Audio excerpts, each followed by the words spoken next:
ये दो बहनें थी। वो दोनों एक ही उम्र की थी। उन दोनों में बहुत प्यार था। वो एक साथ खाना खाती, एक साथ ही स्कूल जाती और सारा दिन एक साथ ही खेलती। चीनू बबली से जरा ज्यादा खूबसूरत थी। जो भी उन्हें देखता वो चीनू ही की तारीफ करता। रूबी बहन कैसी हो? अरे ये तो चीनू है ना, बचपन में देखी थी, बिल्कुल छोटी सी। अब तो ये कितनी प्यारी हो गई है। जी कालो बहन, ये चीनू ही है।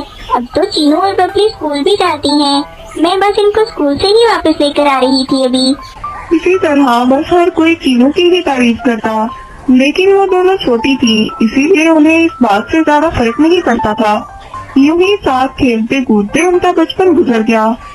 मैट्रिक का इम्तिहान पास करने के बाद बबली ने पढ़ाई छोड़ने का फैसला कर लिया। अरे बबली, तू पढ़ाई क्यों छोड़ रही है?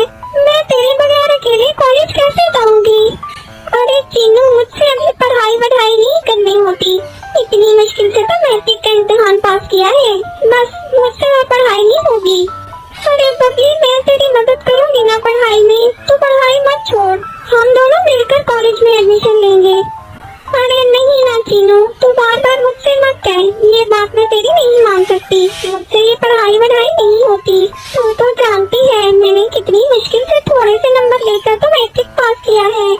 चीनू उसको समझाने की बहुत कोशिश करती है, लेकिन वो उसकी बात नहीं मानती।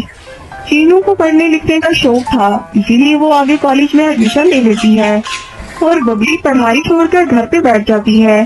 बबली को किसी काम में दिलचस्पी नहीं थी, इसीलिए उसकी माँ सोचती है कि इसकी शादी करवा दी जाए। चीनू के पापा, मैं सोच रही थी बबली तो घर पर फारिग बैठी हुई है। मैंने और चीनू ने उसको बहुत समझाने की कोशिश की कि आगे पढ़ाई कर ले, लेकिन उसका पढ़ने का दिल नहीं है, ना ही उसे किसी और काम का शौक है। सारा दिन बस घर पे ही पड़ी रहती है। मेरे ख्याल से हमें इसकी शादी कर देनी चाहिए। हाँ, ये तो तुम ठीक कह रही हो। अब कुछ नहीं करना तो फिर शादी ही करनी है, और क्या करेगी ये। मेरा एक दोस्त रिश्ते करवाता है, मैं उससे बात करता हूँ। तुम्हारी नजर में भी अगर कोई रिश्ता हुआ तो बताना, हम लोग देख लेंगे। कुछ दिन बाद घर पे कुछ लोग बबली को देखने के लिए आते हैं, लेकिन वो बबली के बजाय चीनू को पसंद कर लेते हैं। माफ करना बहन, हम आए तो बबली को देखने के लिए थे, लेकिन हमें आपकी बेटी चीनू ज्यादा पसंद है। हमारा बेटा पढ़ा लिखा है और हमें ऐसी ही पढ़ी लिखी और खूबसूरत लड़की की तलाश थी। अरे बहन, माफ करना, लेकिन हमारा अभी चीनू की शादी करने का इरादा नहीं है। चीनू अभी पढ़ लिख कर कुछ बनना चाहती है।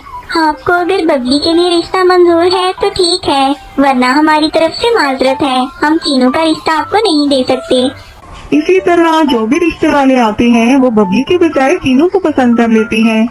बहुत रिश्ते देखने के बाद आखिरकार एक रिश्ते वाले बबली को पसंद कर जाते हैं। बबली का रिश्ता बंटी कबूतर के साथ तय हो जाता है।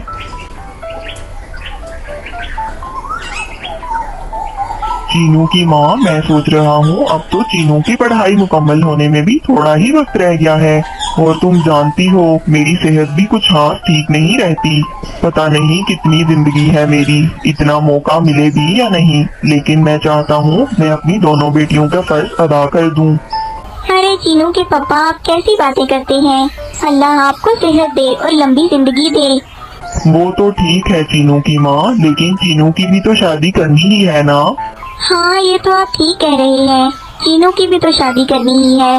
चलिए मैं किसी से बात करती हूँ। चीनू के तो वैसे भी बहुत रिश्ते आ चुके हैं, कोई अच्छा रिश्ता देखकर चीनू की भी शादी बबली के साथ ही कर देंगे।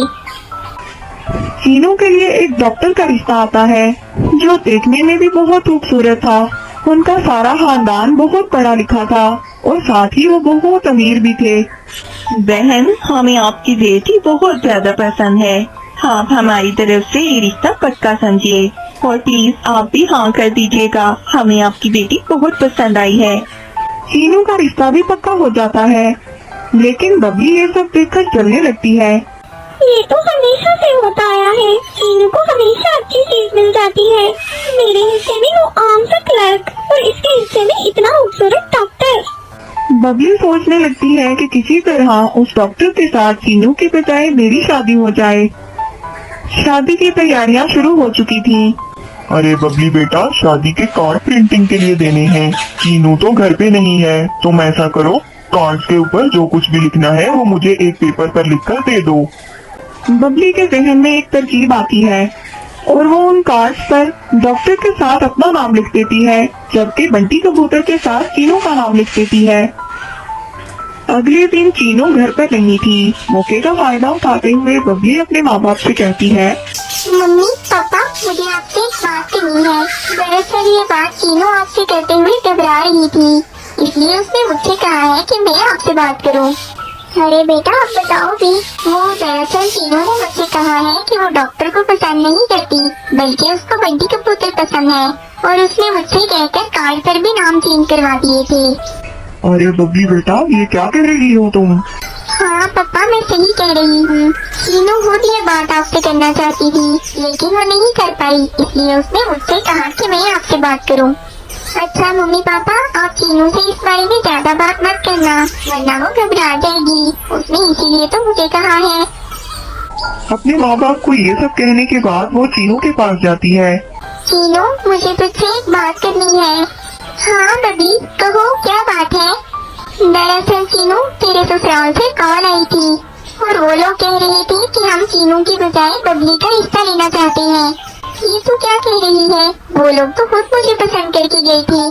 हाँ, बस उन्होंने अभी ही कॉल करके कहा है। मम्मी पापा तो बहुत परेशान हैं। तू तो जानती है, अब शादी में तो कुछ ही दिन रह गए हैं, इसीलिए मम्मी पापा ने ये फैसला किया है कि वो मेरी शादी डॉक्टर के साथ और तेरी शादी बंटी कबूतर के साथ करेंगी।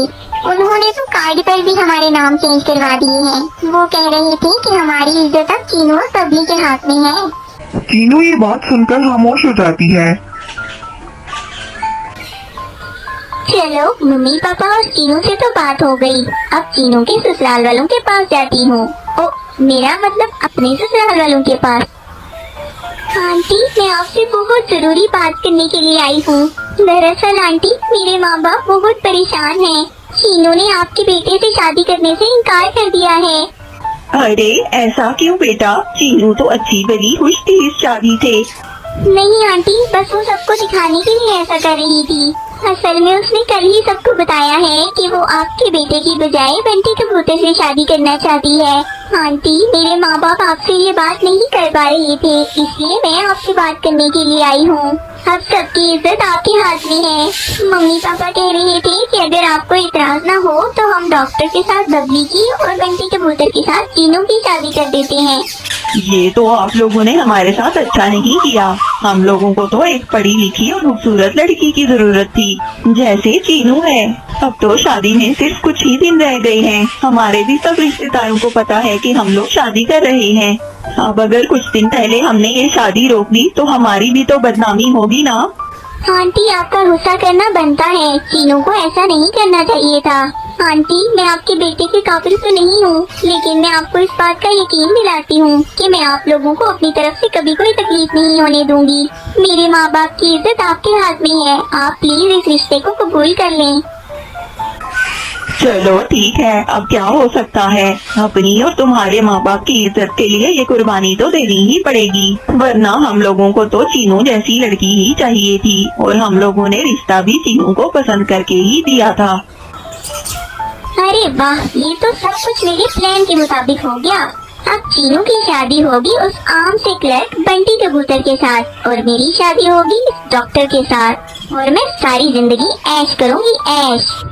चीनू इस शादी से खुश नहीं थी, लेकिन वो अपने माँ बाप की इज्जत की खातिर अपनी जुबान नहीं खोलती और वो चुपचाप बंटी कबूतर से शादी कर लेती है। इसी तरह धोखे से बबली अपनी शादी डॉक्टर के साथ और चीनू की शादी बंटी कबूतर के साथ करवा देती है। बंटी कबूतर का गांव में आम सा घर था। चीनू ने कभी सोचा भी नहीं था कि इतना पढ़ने लिखने के बाद और इतने अच्छे रिश्तों से इनकार करने के बाद उसकी शादी ऐसी जगह पर होगी। लेकिन चीनू दिल की बहुत अच्छी थी। वो अपनी जुबान पर एक बार भी शिकायत नहीं लेकर आती और वो चुपचाप उसी घर में रहना शुरू कर देती है। यहाँ बबली के ससुराल वाले बहुत अमीर थे। उनका बहुत बड़ा घर था। घर में नौकर चाकर सब कुछ था। अरे वाह, मेरे तो मजे हो गए। अच्छा ही हुआ जो मैंने उस चीनू की बजाय अपनी शादी यहाँ पर करवा ली। इसी तरह दिन गुजर रहे थे। बंटी कबूतर गरीब जरूर था, लेकिन उसका रवैया चीनू के साथ बहुत अच्छा था। चीनू, मैं जानता हूँ मैं तुम्हारे काबिल तो नहीं था, लेकिन बस अल्लाह ने ऐसे ही नसीब लिखे थे हमारे। मैं तो बहुत खुशकिस्मत हूँ जो मुझे तुम जैसी लड़की मिल गई। मैं तुम्हें हर तरह से खुश रखने की पूरी कोशिश करूँगा और मैं कोशिश करूँगा कि मेहनत करके तुम्हें एक अच्छी जिंदगी दे सकूँ। मैं तुम्हें शिकायत का मौका कभी नहीं दूंगा। दूसरी तरफ डॉक्टर का और उसके घर वालों का बब्ली के साथ रवैया अच्छा नहीं था। मम्मा, मुझे ऐसी लड़की तो नहीं चाहिए थी। मैंने तो चीनू को देखकर हाँ की थी, लेकिन इनके घर वालों ने हमें धोखा दिया और हमारे पल्ले ये लड़की पड़ गई। आप तो जानते हैं हमारे कजन्स की तो इससे बेहतर लड़कियों से शादी हुई है, और एक मैं हूँ। डॉक्टर होने के बावजूद मेरी ऐसी लड़की से शादी करवा दी आप लोगों ने। ये ना तो इतनी पढ़ी लिखी है और ना ही इस काबिल है कि मैं इसको दोस्तों में लेके जा सकूं। अरे बेटा, हम लोगों ने भी तो चीनू को ही पसंद किया था। हमें क्या पता था कि हमारे पल्ले ये बबली पड़ जाए। बबली के पास पैसे की तो कोई कमी नहीं थी। उसके पास अच्छे जूते, अच्छे कपड़े, बैग और हर चीज थी, लेकिन उन लोगों का रवैया बबली के साथ बिल्कुल भी अच्छा नहीं था। वो लोग सुबह शाम बस यही बात कहते रहते कि उन्होंने चीनू को पसंद करके हाँ की थी। बबली को तो वो लोग मजबूरी में घर लेकर आए हैं। बबली चीनू से मिलने के लिए जाती है। बबली बहुत अच्छी गाड़ी में उसके पास गाँव गई थी। अरे बबली, मेरी बहन, कैसी हो तुम? बहुत खुशी हुई तुम्हें देखकर। चीनू दिन भर घर के काम करती रहती थी, इसी वजह से उसकी हालत पहले जैसी नहीं रही थी। ना ही वो पहले की तरह खूबसूरत नजर आ रही थी। अरे चीनू, मेरी बहन, तुमने अपनी क्या हालत बना रखी है? अरे क्या हुआ मेरी हालत को? मैं तो बिल्कुल ठीक हूँ। नहीं चीनू, तू तो पहले जैसी बिल्कुल भी नहीं रही। लगता है बंटी सारा दिन तुझसे घर का काम करवाता रहता है। अरे नहीं, बंटी तो बहुत अच्छे हैं। वो तो मुझे सारा दिन काम करने से मना करते रहते हैं। घर के काम तो मैं अपनी मर्जी से करती हूँ।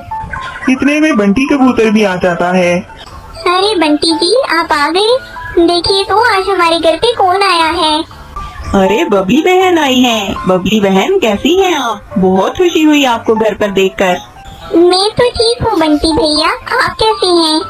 मैं भी बिल्कुल ठीक हूँ। आप दोनों बहनें आपस में गपशप लगाएं, मैं दुकान से कुछ लेकर आता हूँ। अरे बंटी जी, आप पानी तो पी लें। अरे नहीं नहीं, बबली बहन आई है, पहले इनकी खातर तवज्जो करूँगा मैं। आखिर मेरी प्यारी बेगम की बहन आई है आज। बंटी और चीनू का आपस में अच्छा रवैया देखकर बबली रोने लगती है। अरे बबली, क्या हुआ? तुम रो क्यों रही हो? कुछ नहीं चीनू, तुम दोनों के आपस का इत्तेफाक देखकर मेरी आंख नम हो गई। बबली, सच सच बता, क्या हुआ तुझे? डॉक्टर भैया का रवैया तेरे साथ अच्छा तो है ना? नहीं चीनू, क्या बताऊं तुझे, वो लोग तो सुबह शाम मुझे बेइज्जत करते रहते हैं। मेरी उस घर में कोई कदर नहीं है, बस मुझे फालतू चीज समझा जाता है वहाँ पर। मेरे पास सब कुछ है, लेकिन अच्छे लोग नहीं हैं। मेरे शोहर ने तो आज तक मुझसे खुश होकर बात तक नहीं की। तेरे पास पैसे की कमी तो होगी, लेकिन एक प्यार करने वाला और ख्याल रखने वाला शोहर है। अरे बबली, तूने पहले क्यों नहीं बताया? तू मम्मी पापा से बात कर, वो तेरे ससुराल वालों से बात करें। उन्होंने तो खुद कहकर रिश्ता लिया था कि हम लोग चीनू की बजाय बबली से शादी करना चाहते हैं, और अब वो लोग तुझे छोटी छोटी बात पर जलील करते हैं। बबली ये बात सुनकर खामोश हो जाती है। बबली किसी से शिकायत भी नहीं कर सकती थी, क्योंकि अगर वो शिकायत करती तो सारी बात खुल के सामने आ जाती कि बबली ने किस तरह चीनू की बजाय अपना रिश्ता वहाँ पर करवा लिया था। बस इसीलिए बबली चुपचाप अपने ससुराल में गुजारा करती रहती है। कुछ अर्सा इसी तरह गुजर जाता है।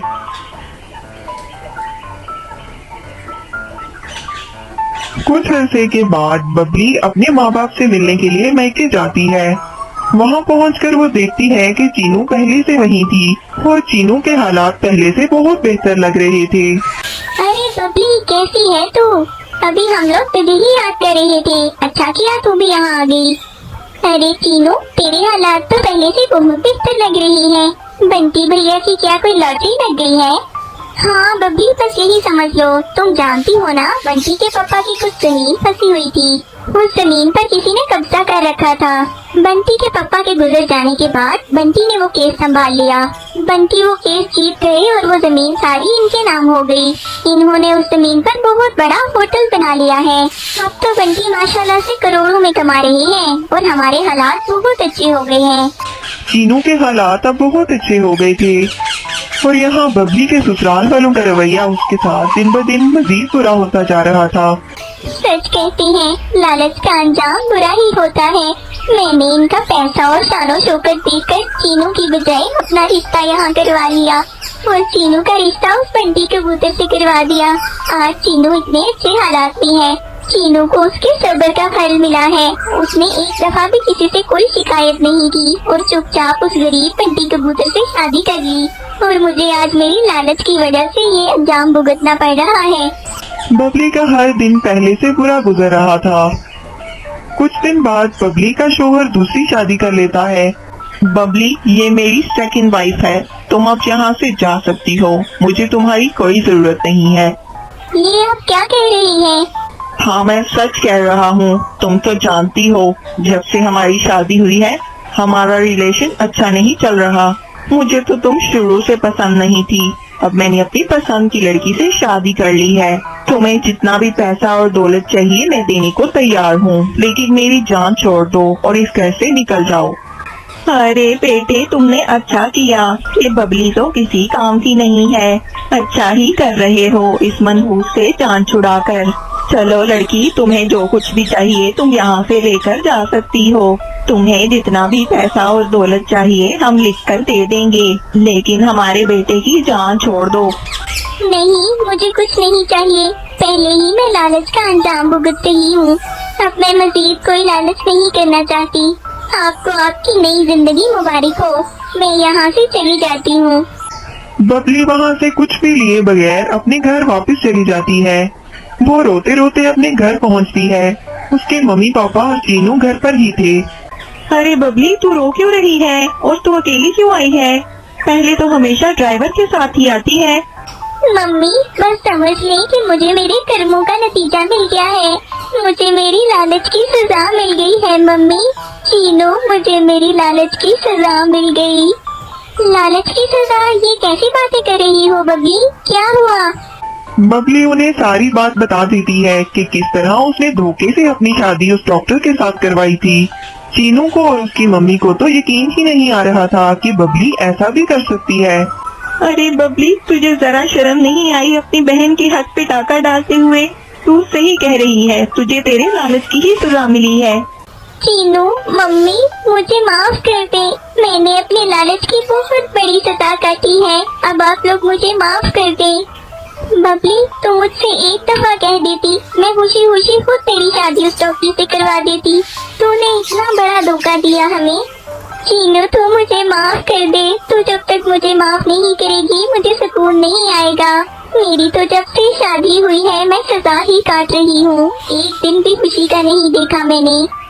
अच्छा बबली, तू रोना बंद कर। मेरी जिंदगी तो बंटी के साथ बहुत अच्छी चल रही है। असल में तो तुझे ही सजा मिली है तेरे लालच की। जा, मैंने तुझे माफ किया। चीनू उसको माफ कर देती है, लेकिन बबली के लालच की वजह से उसकी जिंदगी खराब हो चुकी थी। इसीलिए कहते हैं लालच का अंजाम हमेशा बुरा होता है। तो दोस्तों, आप मेरे चैनल फैन चिड़िया को लाइक, सब्सक्राइब और शेयर करना मत भूलिएगा।